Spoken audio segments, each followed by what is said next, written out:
Hello everyone, आप सभी का वेलकम है इस क्लास के अंदर। आईपीएस आरआरबी पीओ क्लर्क के अपन सिलेबस के बारे में बात करते हैं।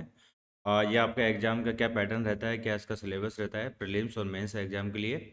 चलिए अपन देखते हैं इसके बारे में। सबसे पहले आपको ये याद रखना है 2024 के अंदर आपका एग्जाम कब होगा। सबसे पहले आपको इस चीज़ का याद रखना है कि आपका एग्जाम ये आपका कब होने वाला है, ठीक है ना। तो देख सकते हैं आप, अगर अपन ऑफिसर स्केल की बात करें, ऑफिस असिस्टेंस की बात करें, इसका मतलब ये है आपका ये पीओ को हो गया, ये आपका ये होगा क्लर्क का, ठीक है ना। तो ये आपका एग्ज़ाम होने वाला है 3, 4, 10, 17 और 18 अगस्त को, यानी कि 3, 4, 10, 17, 18 अगस्त को, यानी कि आपका एग्ज़ाम होगा अगस्त के अंदर, ठीक है ना। और इसी के अंदर ही आपका ऑफिसर स्केल सेकंड और थर्ड का एग्ज़ाम होगा आपको 29 सितंबर को। और अगर अपन बात करें, ये तो सिंगल एग्ज़ाम होता है आपका स्केल सेकंड का और थर्ड का। और अपन बात करें पीओ का और क्लर्क के बारे में, तो मेंस का एग्जाम आपको कब होगा, सितंबर के अंदर होगा। 29 सितंबर को आपका पीओ का एग्जाम होगा, ठीक है ना।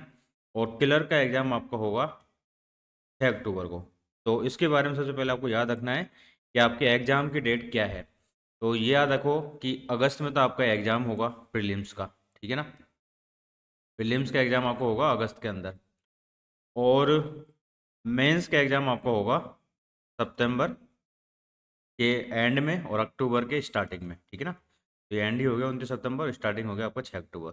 तो मेंस का एग्ज़ाम तो बेसिकली अपना ये मार्च चल रहा है, ठीक है ना। तो मार्च अपना कंप्लीट हो गया, मार्च, अप्रैल, मई और जून और जुलाई, ठीक है। तो अपने पास 4 मंथ है अब कंप्लीट, तो इसको प्रीलिम्स और मेंस की तैयारी। तो मेरा कहना यह है कि आप अभी मेंस की तैयारी करें, मेंस की तैयारी करें, ठीक है ना। और 2 से 3 महीने जब लास्ट का आपको जुलाई का मंथ हो, प्रीलिम पे फोकस करें। प्रीलिम्स पे आपको कुछ नहीं करना, प्रीलिम्स पे आपको केवल मॉक टेस्ट लगाने हैं, ठीक है। अब तो आप मेंस की तैयारी करें इस टाइम पे, प्रीलिम्स पे आपको मॉक टेस्ट और स्पीड पे फोकस करना पड़ेगा, ठीक है ना। स्पीड पे फोकस करना पड़ेगा। और जो भी नए स्टूडेंट फर्स्ट टाइम एग्जाम दे रहे हैं उनके बारे में आपको सिलेबस के बारे में बताता हूँ आपको। देख सकते हैं ये आपका 45 मिनट का पेपर होता है टोटल। 45 मिनट का आपको टाइम होता है इसके अंदर, ठीक है ना। और 45 मिनट में आपको 40-40 क्वेश्चन आपको करने होते हैं, यानी कि टोटल आपका 80 क्वेश्चन होते हैं आपके। 40 आपका रीजनिंग का होता है, 40 आपका न्यूमेरिकल एबिलिटी का होता है। तो 45 मिनट आपका टाइम होता है, कोई सा भी सेक्शन लेके स्टार्ट करके आप इसको कर सकते हो, ठीक है ना। और कट ऑफ की बात करें, अगर अपन अनरिजर्व कैटेगरी की बात करें, तो आपकी जो आपकी कट ऑफ रहती है, वैसे तो आपकी डिपेंड करती है कि पेपर का लेवल क्या है, पेपर के लेवल पर डिपेंड करती है। और वैकेंसी पर डिपेंड करता है कि भाई आपका कैसे आपकी वैकेंसी आई, कितनी आपकी वैकेंसी आई है, ठीक है ना। तो इस चीज़ को याद रखिएगा, स्टेट वाइज आपकी वैकेंसी आती है, कट ऑफ भी आपकी स्टेट वाइज निकलती है इसके अंदर। तो आपको अभी कट ऑफ के बारे में ज़्यादा सोचना नहीं है। इसके अंदर आपको एक चीज़ के बारे में सोचना है कि आपकी एक्यूरेसी कितनी है, ठीक है ना। एक्यूरेसी कितनी है आपकी, सबसे मेन चीज़ ये है इसके अंदर, एक्यूरेसी और स्पीड, कितना आप सही कर सकते हैं और कितना आप जल्दी कर सकते हैं। इन दो चीज़ों पर आपका फोकस किया जाता है प्रीलिम्स के अंदर। और यही सेम आपका पीओ क्लर्क दोनों का रहता है, ठीक है ना। और अपन बात करें, यहाँ पे असिस्टेंस लिखा हुआ है, पीओ दोनों का आपका पैटर्न सेम ही रहता है, ठीक है ना। रीजनिंग पेपर वन की बात करें, ये आपका 40 नंबर क्वेश्चन होता है, इसके अंदर 50 मार्क्स का होता है। जनरल अवेयरनेस का पेपर 40 क्वेश्चन होते हैं, 40 मार्क्स का। और मैथ्स का आपको 40 क्वेश्चन होते हैं, 50 मार्क्स के, यानी टोटल आपके 200 हो गए। इंग्लिश और हिंदी में से आप एक पेपर चूज कर सकते हैं, ये आपका 40 नंबर का होता है। कंप्यूटर नॉलेज, तो ये आपका 40 क्वेश्चन होता है लेकिन 20 मार्क्स का होता है, यानी कि टोटल आपको 2 आवर्स इसके अंदर आपके मिलते हैं। अगर अपन सिलेबस के बारे में बात करें रीजनिंग के, तो आप देख सकते हैं रीजनिंग के सिलेबस के बारे में। ओड वन आउट वन हो गया, coding decoding, blood relations, cause and effect, decision making, assertion reasons, statement, course analogy हो गया आपका, ब्लड रिलेशन हो गया आपका, सीरीज होगी, direction sense, statement assumption, statement conclusion, includes. ये जो आपके जो लॉजिकल रीजनिंग वाला पोर्शन है आपका, ये सारा मेंस के अंदर आपका आता है, याद रखना मेंस के अंदर, ठीक है ना। और भी है आपका इंक्लूडिस हो गया, स्लॉक्स हो गया, अल्फाबेट हो गया, रैंकिंग हो गया, सिटिंग अरेंजमेंट हो गया, फिगर सीरीज हो गया, word formation and puzzles. Next आपका quantity aptitude, number system, decimal factors, fractions, time and work, age and problems, percentage, permutation combinations हो गया, सिंपल इंटरेस्ट हो गया, time distance, simplification, ratio proportion, probability, profit loss, compound interest, DI. DI के अंदर आपके सारे topic को mix करके आपकी डीआई पूछी जाती है, याद रखना, ठीक है ना। पार्टनरशिप, एवरेज, डेटा, डीआई हो गया आपका कोड इक्वेशंस। और हिंदी का आपका पूरा हो गया, रीडिंग कंप्रेशन हो गया आपका, रीअरेंजमेंट हो गया, एडेम्स हो गए, एंटोनिम्स हो गए, एरर हो गया, आपके क्लॉज टेस्ट हो गए, वन वर्ड सब्स्टिट्यूशन हो गया आपका, fill in the blank, jumbles, face substitution, synonyms हो गए, हिंदी की बात करें, व्याकरण, error spotting, paragraph, reading, comprehension, filling the blank, antonyms, synonyms, इस प्रकार से आपका ये सिलेबस है।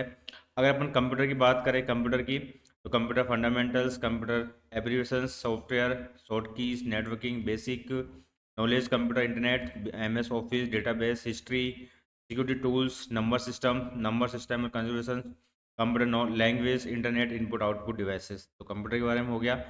और अपन बात करें जनरल अवेयरनेस, काफ़ी इंपॉर्टेंट पोर्शन होता है आपका, India international current affairs, banking, countries currencies, national park, wild life sanctuaries, banking terms, banking history, RBI, sports, finance, sports, और book, agriculture, physical policies, budgets, government scheme, government policies. इसी के अंदर आपका एक financial awareness वाला portion भी होता है, ठीक है।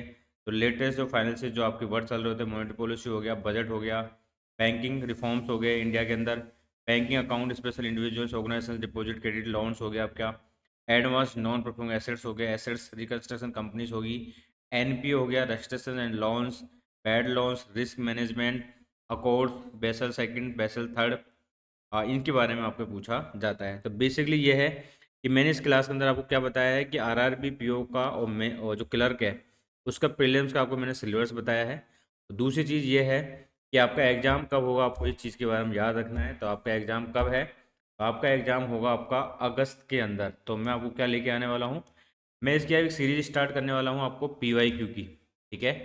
पीवाईक्यू सीरीज आपकी स्टार्ट करूँगा, पीवाईक्यू साथ के साथ अपन मेंस वाला जो पोर्शन है, मेंस का कौन सा पोर्शन आपका, मेंस का आपका करंट अफेयर, फाइनेंशियल अवेयरनेस और जनरल अवेयरनेस वाला हो गया।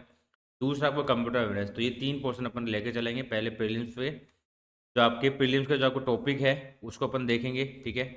आप प्रैक्टिस करेंगे, 80 एमसीक्यू सीरीज आपकी आएगी, इसके अंदर अपन क्वांट एंड मैथ्स की अपनी प्रैक्टिस करेंगे। दूसरा ये आपकी एक सीरीज आपकी आएगी करंट अफेयर, बैंकिंग अवेयरनेस की और कंप्यूटर अवेयरनेस की। मेरा नाम सचिन सोनी। इस प्रकार की क्लासेस देखने के लिए चैनल को सब्सक्राइब कीजिएगा, और मेरे नाम पे चैनल है, और ये अपने केवल बैंकिंग को एग्जाम को डेडिकेट करते हुए अपने चैनल बना हुआ है। तो आईपीएस आरआरबी सिलेबस अपने देखा है आज, प्रीलिम्स के मेंस का सिलेबस। बाकी आप प्रैक्टिस स्टार्ट करें, आप जाके खुद भी देख सकते हैं, ठीक है ना। तो thank you and bye, have a nice day and bye.